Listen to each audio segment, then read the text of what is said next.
नमस्कार। एक बार फिर भारत के फाइटर HAL तेजस यानी कि तेजस, हमारा अपना प्यारा तेजस, उसने हरा दिया पाकिस्तान के JF-17 को। और ये हराया ऐसे नहीं कि जो जो कंपटीशन में हम लोगों का दोनों के फाइटर साथ रख के उड़ा के देखे गए, ऐसा नहीं हुआ।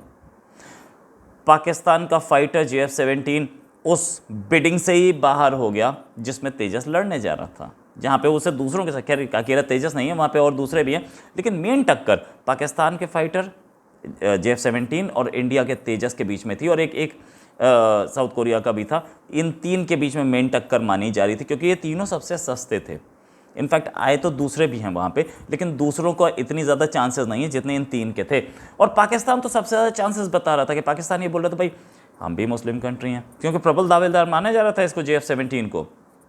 पाकिस्तान का कहना था हम भी मुस्लिम कंट्री हैं, वो भी मुस्लिम कंट्री हैं, हम दोनों कंट्रीज़ के बड़े अच्छे रिलेशंस हैं आपस में।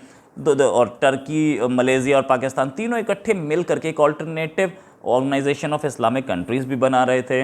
दोनों के बीच में कम्युनिकेशन लिंक्स भी अच्छे थे, एक इस्लामिक चैनल भी बना रहे थे।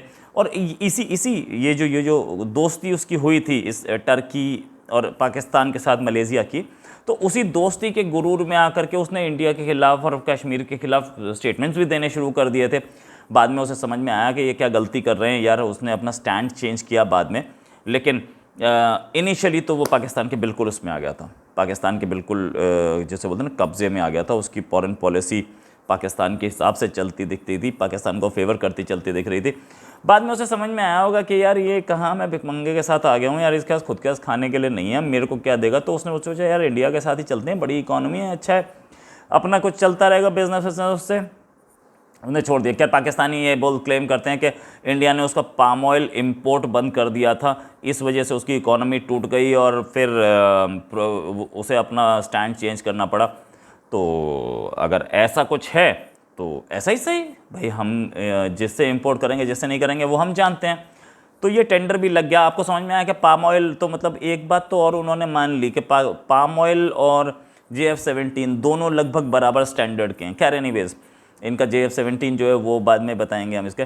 खैर बड़ा पाकिस्तानियों ने ये भी बोला था कि हमारा JF-17 जो है वर्ल्ड का बेस्ट फाइटर है, सबसे अच्छे फाइटर्स में से है, और ऐसा फाइटर है जिसको कोई नहीं हरा सकता। और मलेशिया ने खुद मांगा है भाई, अब तो हमें कोई प्रॉब्लम ही नहीं। इनफैक्ट ऐसी अफवाहें ये पहली बार नहीं उड़ा रहे थे, इससे पहले भी अर्जेंटीना के लिए इनकी एम्बेसी यानी कि रियाद में जो इनकी एम्बेसी है उसने ट्वीट कर दिया कि अर्जेंटीना ने हमारी JF-17 को सेलेक्ट कर लिया है। उसके बाद अर्जेंटीना को बोलना पड़ा कि हमने सेलेक्ट कहाँ किया यार, अभी तो हमने पैसा ही मांगा है, अभी कोई सिलेक्शन नहीं हुआ, अभी तो हम लोग सिर्फ प्रोसेस में हैं, देख रहे हैं प्लेन्स कौन से हैं कैसे हैं। खैर एनीवेज, अब मैं बताता हूँ इस टेंडर के बारे में। ये टेंडर है, इसका टेंडर डॉक्यूमेंट जो है 9 कंपनीज ने एक्वायर किया था। 18 प्लेन 2022 तक देने थे और टोटल 38 देने थे, लेकिन सिर्फ 6 ने अप्लाई किया। इनफैक्ट पाकिस्तान भाग गया बाहर, वो तो मैं आपको बता ही रहा हूँ, लेकिन ये 6 कौन सी थी जिन्होंने अप्लाई किया। इंडिया का तेजस तो था ही उसमें। इंडिया का तेजस जो है वो प्लेन तो मतलब सबसे छोटा प्लेन है वर्ल्ड का, बहुत सस्ता प्लेन है और बड़ा काबिल मल्टी रोड फाइटर है, तो इसलिए, और डेल्टा विंग वाला फाइटर है, तो इसलिए इसको तो प्रेफरेंस दी ही जा रही है और हर जगह दी जाती है। साउथ कोरिया का FA-50 भी एक प्लेन है जो कि इसी में और ये भी एक काबिल फाइटर है, सस्ता फाइटर है, और इसके लिए भी वो लोग बहुत इंटरेस्टेड देख रहे हैं। ठीक है, टर्की का हुरजेट सुपरसोनिक फाइटर, रशिया ने MiG-35 देने की बात की है, इटली ने M346 प्लेन देने की बात की है, और चाइना ने अपना होंगडू L-15 प्लेन दिया है। अब इससे ये जो पुल आउट कर गया है चाइना, ये पाकिस्तान, इस पर मैं बाद में आऊँगा, लेकिन मैं ये बताना चाहूँगा कि इससे पहले कि ये टेंडर निकाला क्यों गया। ये टेंडर इसलिए निकाला गया कि चाइना के प्लेन जो हैं वो आकर के बार बार घूम रहे थे साउथ चाइना सी में, इनकर्जन्स कर रहे थे, आ करके देख करके, और वो कभी ताइवान के ऊपर से इंकर्जन कर रहे हैं, ताइवान के ऊपर से निकल रहे हैं, कभी वो मलेशिया के ऊपर से निकल रहे हैं, साउथ चाइना सी में घुस रहे हैं। तो उनको काउंटर करने के लिए मलेशिया की जो एयरफोर्स थी उसके प्लेन पुराने पड़ रहे थे, तो वो एक लेटेस्ट फाइटर चाहते थे, इसलिए उन्होंने 18 का, भाई 18 अभी दे दो, कोई आएगा तो हम उससे निपटेंगे, उसको भगाने में हम लोगों के बेस्ट फाइटर्स हमारे साथ होने चाहिए। तो उन्होंने ये 18 का निकाला, 18 के साथ टोटल 38 का किया। अब पाकिस्तानी ये बोल रहे हैं, मेरे पाकिस्तानी कुछ एक्सपर्ट से बात हुई, उन्होंने ये बोला कि भाई हमारा जो प्लेन है वो जो है 70-80% उसका कंपोनेंट चाइना से आता है, बट उन्होंने यहाँ थोड़ी सी गलत चीज़ बोली, 70-80% नहीं आ रहा, 100% चाइना से प्लेन पूरा आ जाता है। वहीं पे आप उसमें कहीं कहीं पेच लगाते हैं और उसमें पेंट सिर्फ पाकिस्तान का होता है, पेंट कर लेते हैं फिर वो पाकिस्तानी हो जाता है।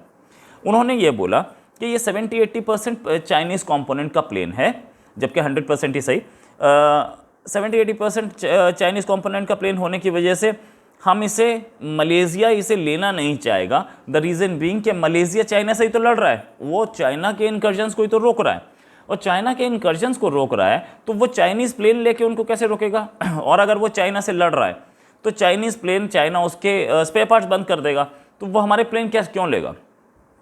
इनिशियली तो मुझे बात बड़ी सही लगी, बिल्कुल सही बात है, ऐसा कैसे हो सकता है, और ये तो मलेशिया के दिमाग में भी आनी चाहिए थी ये बात।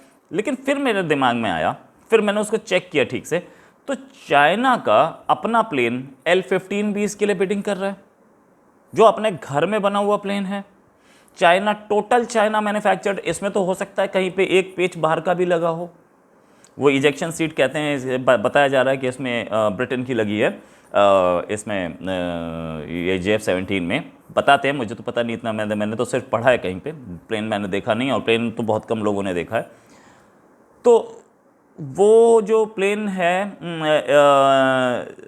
JF-17, अगर ये कहीं चाइना से मंगा करके ये इसको बना रहा है और बेच रहा है, वो इस वजह से नहीं टेंडरिंग अप्लाई कर रहा है क्योंकि इसमें कंपोनेंट्स चाइना से हैं, तो चाइना का तो पूरा अपना प्लेन तो पूरा चाइना का बना हुआ है, वो क्यों नहीं करेगा?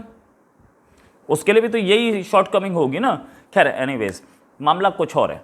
इनको शक था अपनी काबिलियत पे, अपने JF-17 का। इससे पहले JF-17 जो है वो बहरीन एयर शो से बाहर निकाला जा चुका है, क्योंकि वो दिख गया फेल हो रहा है, और लीमा एयर शो से भी इसको बाहर निकाल दिया था। तो मतलब वो सिलेक्शन प्रोसेस में बाहर हो जाता है, दिखाया जाता है कि इस प्रोसेस में ये ऐसा चल रहा है, इस प्रोसेस में सबके सामने फेल हो जाता है प्लेन, तो निकाल दिया जाता है। एक और चीज़ हमने ये भी देखा कि ये जो टेंडरिंग हो रही है, ये जो डल है, उसमें इनको डर था कि तेजस और दूसरे प्लेन के सामने ये फीका पड़ेगा और फेल हो जाएगा। पाकिस्तान ये बड़े प्राउडली बोलता है कि 2 कंट्रीज़ की एयरफोर्स इसे यूज़ कर रही है, राइट, एक म्यांमार और एक और कंट्री। तो ये दोनों कंट्रीज़ की एयरफोर्स इस प्लेन से परेशान है। इनफैक्ट पाकिस्तान खुद इस प्लेन से परेशान है। पाकिस्तान खुद चाइना से बोल रहा है कि यार ये बिल्कुल बेकार प्लेन है, किसी काम का नहीं है, साला फिर सिर्फ उड़ ही पा रहा है और कुछ नहीं कर पा रहा है ये प्लेन। और मतलब किसी कंपटीशन में तो हो, कोई किसी काम का तो हो, हमें कोई दूसरा प्लेन दे दो। चाइना से मिल नहीं रहा, चाइना से तो वैसे इनकी प्रॉब्लम चल रही है आजकल, मेंटेनेंस में फॉल्ट आ रही है और दूसरी चीज़ों में फॉल्ट आ रही है, तो ये कहाँ से देगा?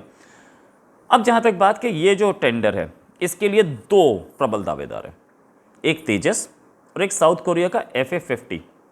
ये दोनों के दोनों सस्ते प्लेन हैं और अच्छे प्लेन हैं, और दोनों के दोनों वर्ल्ड के बेस्ट प्लेन्स में से एक आते हैं। तो इसलिए इन दोनों की बड़ी अच्छी मतलब चांसेस बहुत ज़्यादा हैं। JF-17 का तो वो लोग क्लेम कर रहे थे ना, इन दोनों का मलेशियंस क्लेम कर रहे हैं कि इन दोनों के चांसेस बहुत ज़्यादा हैं। सच में इन दोनों की कैपेबिलिटी अच्छी है, डेल्टा विंग है हमारा, तो खैर ऑफ कोर्स इसके बारे में बहुत कुछ बोला जा चुका है कि तेजस कितना अच्छा प्लेन है। इस टेंडर का जो इन्फॉर्मेशन मांगी गई थी, मलेशिया ने जो मांगी थी, वो 2018 में मांगी थी, और तेजस को इन्होंने लैंक्वा इंटरनेशनल मैरीटाइम एग्जीबिशन में सबसे पहली बार देखा था, और उसके बाद से उन्हें बहुत पसंद आया था। उन्होंने बोला था भाई इसमें हम इंटरेस्टेड हैं, और बातचीत भी हुई थी कंट्री टू कंट्री बेसिस पे। और इस टेंडर की एक खूबी और थी, इसमें 50% ही पेमेंट होना था, और बाकी जो था बार्टर पे था, मतलब आप हमें प्लेन दे दीजिए, बाकी हम आपको कुछ दे देंगे।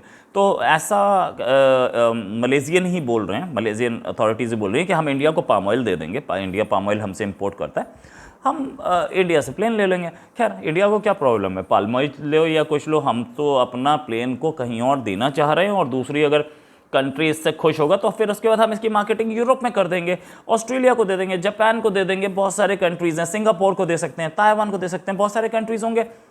सस्ता प्लेन, अच्छा प्लेन, और F-16 से बेटर प्लेन, यानी कि मिराज से बेटर प्लेन अगर हम दे पा रहे हैं और मलेशिया उससे सेटिस्फाइड है, तो हमें क्या प्रॉब्लम है?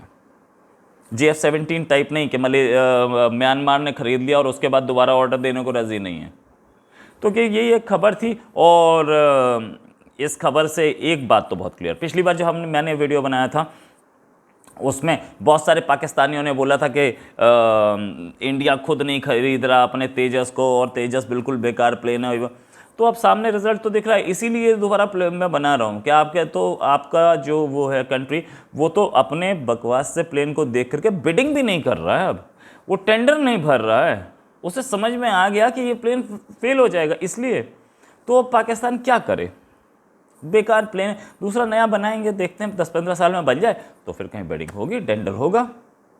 तो इसी के साथ एक और खबर के साथ फिर हाजिर होंगे। नमस्कार, जय हिंद।